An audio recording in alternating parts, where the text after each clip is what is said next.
ગુજરાત એવા મોડાસામાં જ હવે શૈક્ષણિક સ્કૂલોમાં પણ ગુંડારાજ આવ્યું છે સામે। મોડાસાની એચ.એલ. પટેલ સરસ્વતી વિદ્યાલયમાં અભ્યાસ કરતા એક વિદ્યાર્થીને ઢોરમાર મારવામાં આવ્યો। ધોરણ 10 માં અભ્યાસ કરતા વિદ્યાર્થીને સ્કૂલના અલગ ક્લાસરૂમમાં લઈ જઈ ઢોરમાર માર્યાનો આક્ષેપ। ત્યારબાદ પરિવારજનોને ખબર પડતા વિદ્યાર્થીને સાર્વજનિક હોસ્પિટલમાં સારવાર અર્થે લઈ જવામાં આવ્યો। સારવાર દરમિયાન વિદ્યાર્થીને માથામાં ગંભીર રીતે માર્યો હોવાથી માથાના ભાગે વાળ ઉપસી જતા ડોક્ટરે MRI રિપોર્ટ કરાવવાનું જણાવ્યું।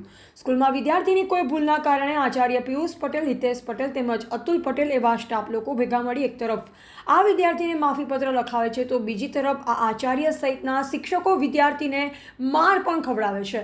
ખરેખર આવું છે સરસ્વતી વિદ્યાલયનું શિક્ષણ? સ્કૂલના જ શિક્ષકો ગુંડારાજ ચલાવે છે કે શું? વિદ્યાર્થીને ઢોર માર માર્યા પછી 4 દિવસ પછી વિદ્યાર્થીને ગભરાઈને લખ્યો પત્ર। વિદ્યાર્થીએ પત્ર લખી આત્મહત્યા કરવાનો કર્યો પ્રયાસ। પત્રમાં જણાવ્યું છે કે સરસ્વતી સ્કૂલના એક અતુલ પટેલ નામના શિક્ષકે એવી ધમકી આપેલ હતી કે આવી કોમના લોકોને તો મારવા જ જોઈએ। તો આ સરસ્વતી સ્કૂલમાં જ્ઞાતિવાદ ચાલે છે કે શું, તે એક સવાલ। તો આવી ધમકીના આધારે એવું લાગી રહ્યું છે કે આ વિદ્યાર્થીને માર ખવડાવવામાં સ્કૂલના શિક્ષક અતુલ પટેલનો હાથ છે તેવું વિદ્યાર્થી તેમજ પરિવારજનોનું કહેવું છે। મોડાસામાં આ રીતે ગુંડારા ચલાવતી આવી એચ.એલ. પટેલ સરસ્વતી વિદ્યાલય જેવી સ્કૂલ ઉપર તાત્કાલિક ધોરણે રાજ્ય કક્ષાના શિક્ષણ મંત્રી તેમજ અરવલ્લી જિલ્લા શિક્ષણ અધિકારી કાયદાકીય યોગ્ય તપાસ કરી કડક પગલાં લઈ આવા શિક્ષક ઉપર કાર્યવાહી કરે અને આજે આ વિદ્યાર્થીને માર મારનાર વ્યક્તિઓને સ્કૂલ દ્વારા બહાર પાડવામાં આવે તેવી લેખિતમાં અરજી આપી ચીમકી ઉચ્ચારી પરિવારજનોએ માંગ કરી। ટીવી18 ન્યૂઝ નેટવર્ક સાથે રિપોર્ટર પિયુષ કુમાર।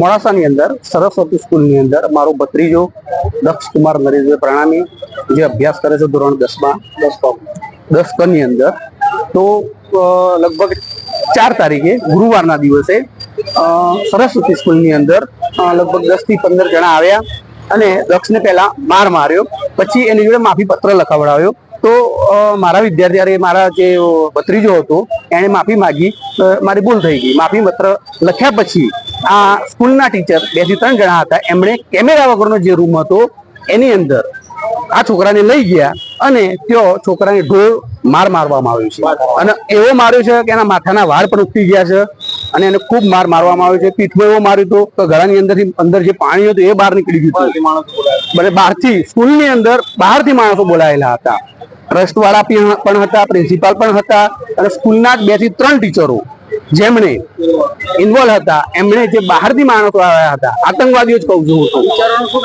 બરાબર। ટીચરમાં એક અતુલ પટેલ, બીજા 2 શિક્ષકનું નામ ખબર નથી મને અન્ય। તો એ લોકોએ જે સીસીટીવી વગરનો હતો રૂમ, એ રૂમ આપી અને છોકરાને મિનિમમ 35 મિનિટ સુધી ઢોર માર મારવામાં આવ્યો છે। શંકા અમને અતુલ પટેલ છે જે કહે છે કે ભાઈ હું પણ આવતો નથી, પણ અમને સંપૂર્ણ શંકા એના ઉપર અમને નથી જતી, બાળકને જાય છે। બાળકે જ કીધું હતું કે આ જ શિક્ષકે મને આ રીતે મારો માર ખવડાવ્યો છે બરાબર। અને અમે આજે સરસ્વતી સ્કૂલની અંદર મારા સમાજ તરફથી અમે ટોટલી બધા માણસો આવેદનપત્ર આપવા માટે ગયા હતા। એ લોકોને કીધું કે આ જે આતંકવાદીઓ હતા, જે લોકોએ અમારા છોકરાને માર્યો છે, એ માણસો અને અમારે કશું નહીં સમાધાન કરવું છે, તો એ લોકોને અમે કીધું છે અમને 5 વાગ્યા સુધીમાં તમે અમને જે તે માહિતી છે એ આપો। અમે એમને સ્કૂલના અંદર જઈને પ્રિન્સિપાલને ટ્રસ્ટ